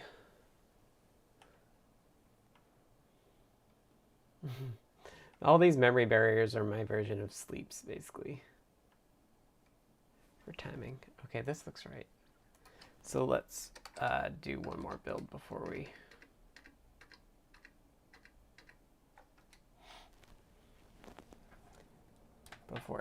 commit and push it. And I also need to check the CI.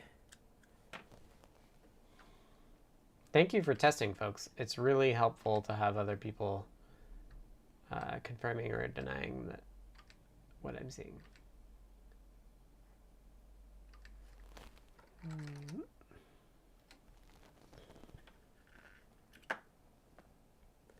Are the docs for this Broadcom stuff publicly available, and if so, where would one find them?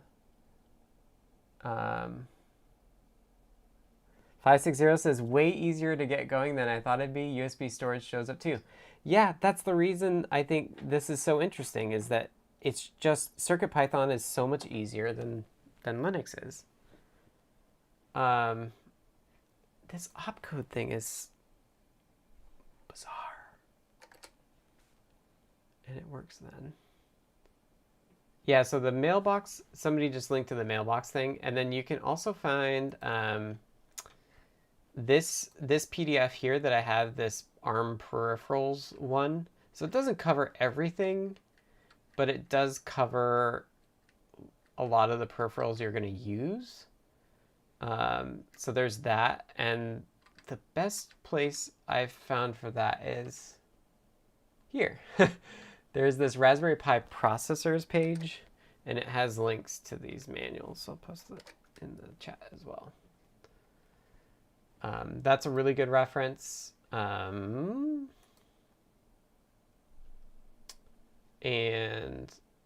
I did also get going. Did I try this? It's working. Let's try USB. USB, what do you think? Oh, I'll switch back to... I do not like these USB plugs.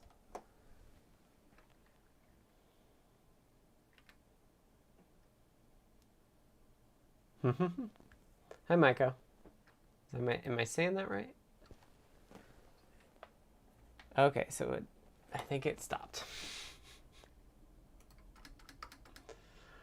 Well, so this build does not work.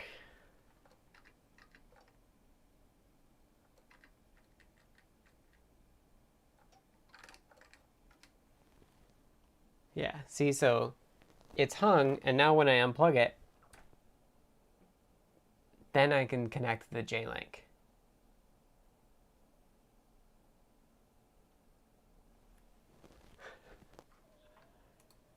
There is actually a video core. On the bare metal forums, there's a pretty good post that links to a lot of resources, including, yeah, let me just show that, /find it. It's another really good link. Forums.raspberrypi. On here, there's this bare metal assembly language, and then there's this bare metal resources. And it's got lots of, it's a bunch of posts, and they have good, good resources. So I recommend that too. So this is so weird. It's so weird to me that I can't connect to debug until I pull it. And then when I do, so this is, I think, Christian, I think this is the problem that you had. Dexter says still no random in the core. Random in this build? No, I haven't added it yet. I think the random peripheral is mentioned. I mean, if you want pseudo random, I could turn it on for you. But the random number generator. Are the SW debug pins on the header or configurable to the header? It's jlink, or it's jtag, and they are available on the header. And if you look in the config.txt, it's got the pin numbers on it. This is why I made the hat, to make it easier to connect it.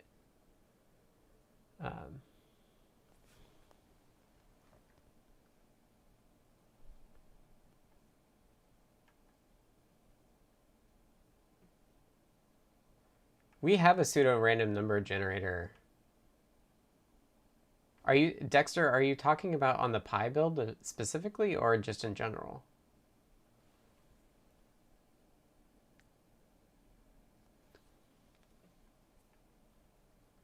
I saw...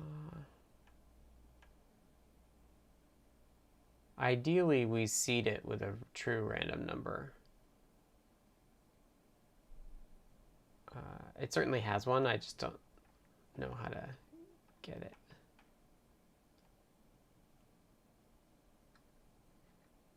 All right, well, this build doesn't work. On the Pi build, I'm printing random characters to the screen. I don't know if I have it on. I can just restart this and see if we can import it. I'll turn it on for you. It should be really straightforward. I'm surprised it's not on by default, actually.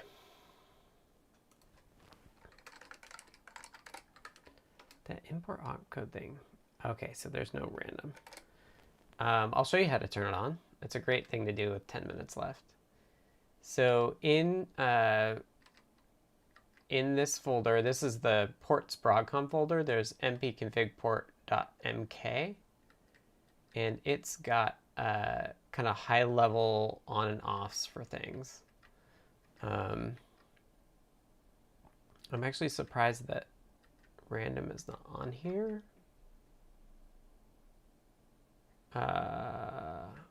Oh, wait, here it is. Requires OS. Well, we have OS. So yeah, it's right there. We have digital I/O as well, so we can turn that on. Okay, so let me watch. The USB will work with this now. Oh, I should clean. So this is super common. This is the QString stuff doesn't work correctly after you do that. Random on line 36, thank you. All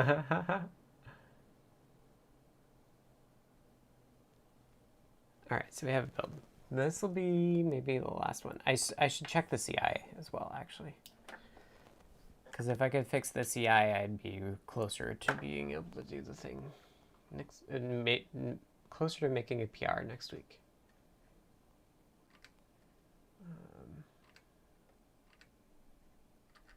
Any help on these issues would be awesome, because I don't have many ideas. Smaller by 8 bytes doesn't seem right. Like, I just turned on stuff. Let's see.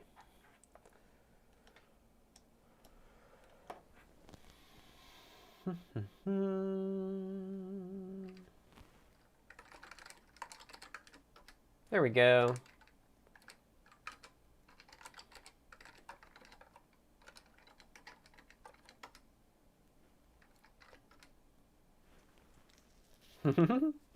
Dexter, do you need this build? And do you want it as an image or a disk image? Kernel image or a disk image? Okay, let's check the CI.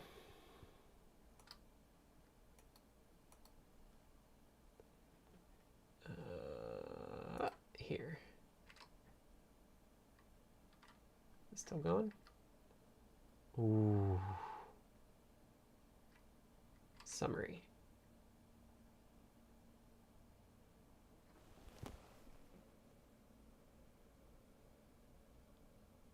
Status canceled. I don't know. Did I cancel it? I don't think I did. Oh, look at that. Artifacts. We have artifacts. That's good. I wonder if my older builds. Yeah, so one of these just got stopped. Okay, so our CI is working, which is amazing. It's still a red X. 99 successful, 1 canceled.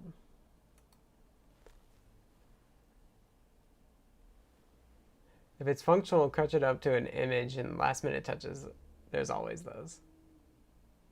How do we drop a fresh kernel on there?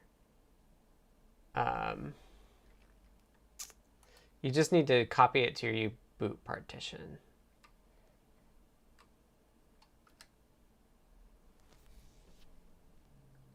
There you go.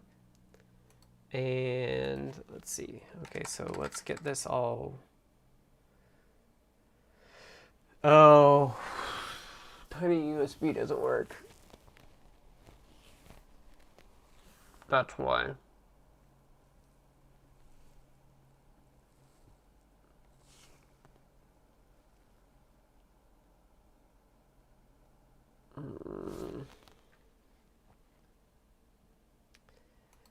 How does oh,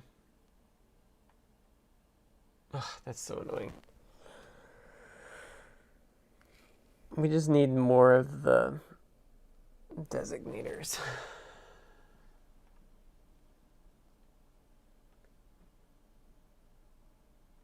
Ugh, I'm gonna have to make a PR.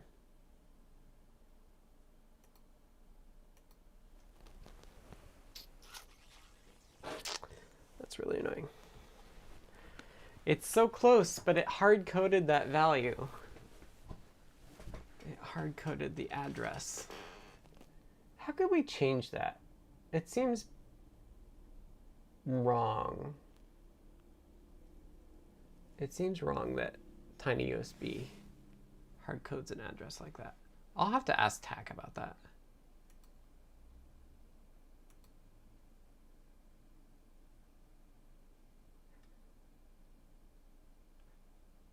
The right way to do it. I'll just file it. I'm going to file an issue to ask TAC about it. So yeah, sorry, these builds won't work on 0.2s. The CI builds won't work on 0.2s because the memory address is wrong. I could use the memory map unit to switch it, but I don't think I want to do that. Uptime, 12 minutes.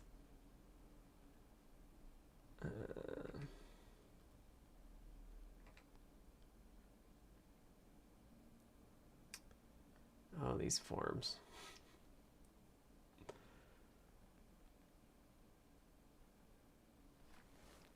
Broadcom USB address.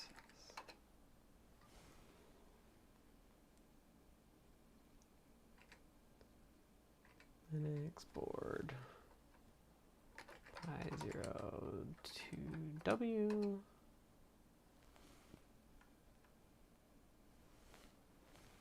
Where's my bridge?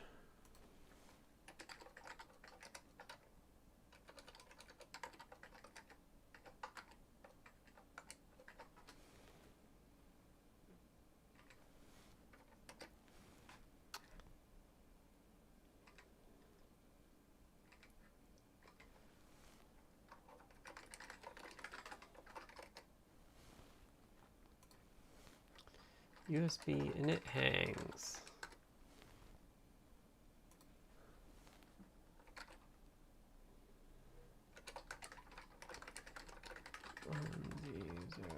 V02W. Huh. There's no like, what's the problem? It's USB is at a different add.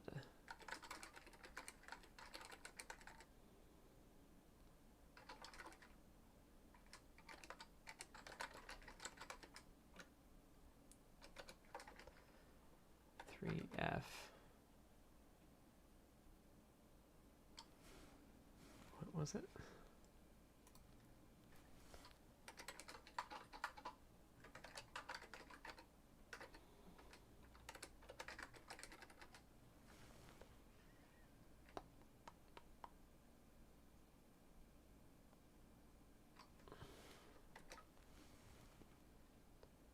Guess I could just do the whole thing.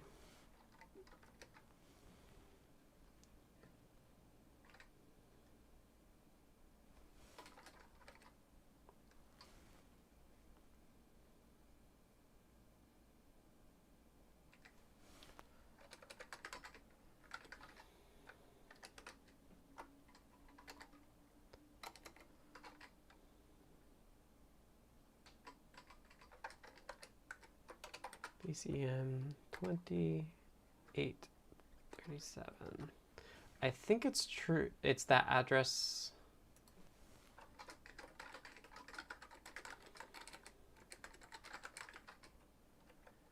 VCM 2836 as well.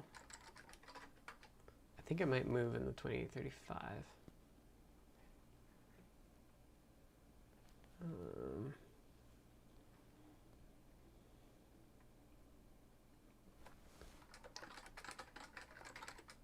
Manage the different.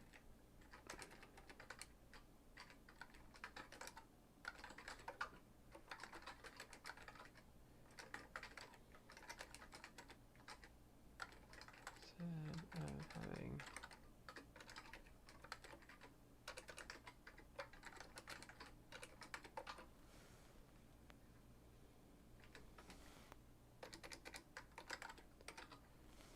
do that.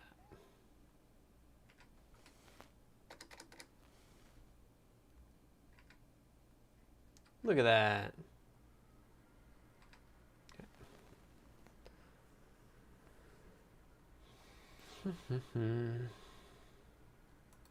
All right, so let's get rid of this. Or doesn't matter. We'll leave it. We leave it so my local builds are okay. Change to ports, Broadcom, get status, and peripherals. Double check our diff. Memory barriers galore.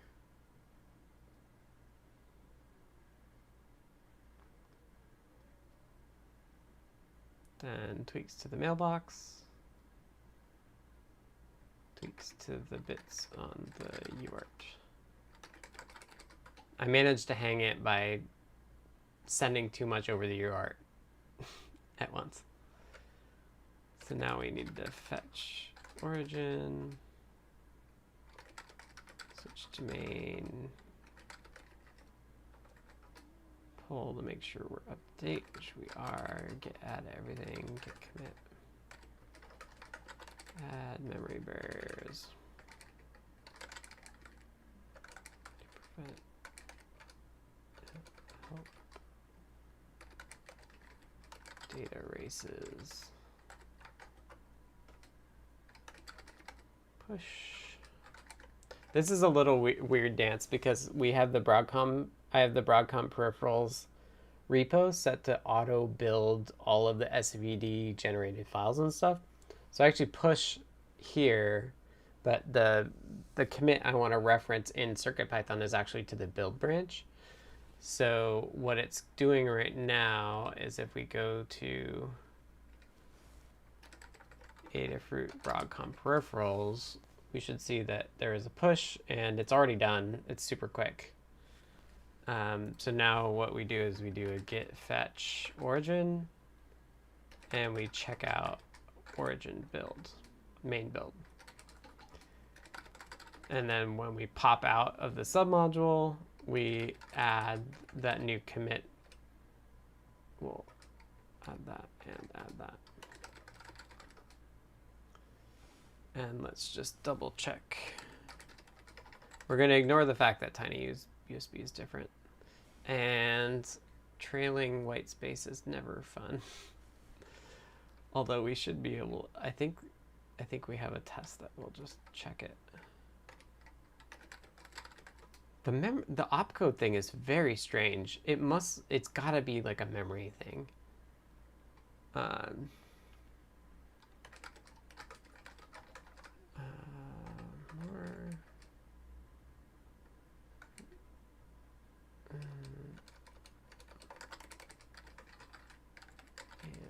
memory buffer, memory barriers. Yeah, see, so it trimmed the trailing white space.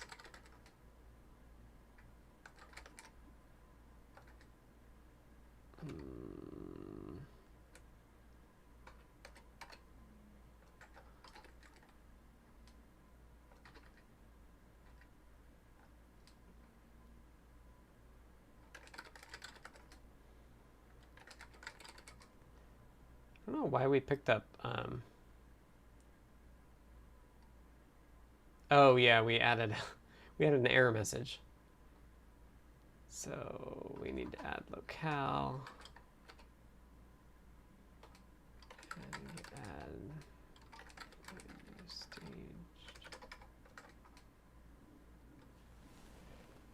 Opcode is usually or always malloc memory error. Yeah, so it's like the VM is reading the the VM is the file was read in, it generated bytecode that was stored in memory, and then when it was reading that memory back, somehow it got corrupted, like it was the wrong value.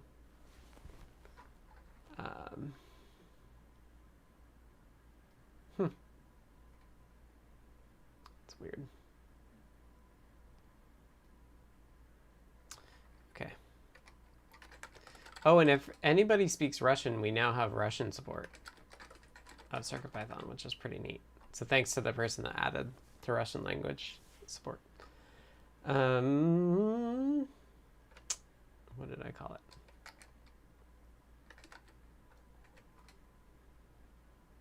Oh man. Push to new RPi. I will continue rebasing this, so heads up for that. It's time for Lava Lamp Simulator. Yeah, so the display I/O stuff seems to be working pretty well, and you should be able to switch the display size. So let me know how that goes too. All right, so I pushed that. The CI will run again, but the other stuff won't. The 0.2 builds won't work because of the USB address issue. So that's going. You all should be able to pull it. We're over time, so let me wrap up and we'll call it weekend. So thank you all for hanging in for another deep dive with Scott. It's been another deep dive into the world of Raspberry Pi and CPUs that don't return data in the same order that you requested it, which is mind-boggling that's what they would do. If you want to support me, you can go to adafruit.com and purchase some hardware there. Adafruit pays me to do these streams and all this stuff. So thanks to them for supporting CircuitPython for all these many years. If you want to chat with me and a lot of others, you can go to join our Discord server, which is the middle box here at the URL adafru.it/discord. Check that out. Next week is off, so 2 weeks from now we'll have another stream. I think it's Friday. If you want to get notified if it does switch from Friday in 2 weeks' time, you can ask me on Discord to add you to the Deep Divers role. So that just means that I can mention you. Thanks again to Patrick and David for taking notes and organizing those notes into the Deep Dive repo under Adafruit. Thank you all for trying these builds. I know it's early. I'm excited, but I'm also super frustrated at this point because you saw the like it works but it doesn't work, and those are the hardest bugs. So you saw me going through that. So it's not uncommon to be in that point, and at some point you figure it out, and like suddenly everything works a lot more reliably. So hopefully we'll get there. I'm sure we will. But there's other work we can do too. Like I'm thinking about doing I2C, but I want to polish everything up and get it merged into CircuitPython, and then we can go from there. And I think that's it. Thank you all for hanging out. Have a great weekend. And I'll switch to cats and pet both kitties. Yeah, and if you are trying to follow along and trying to get stuff building, ping me on Discord. I'm happy to help get everything going because you're going to help me. So I'm happy to get you going. Okay, kitties. Have a great weekend, everybody.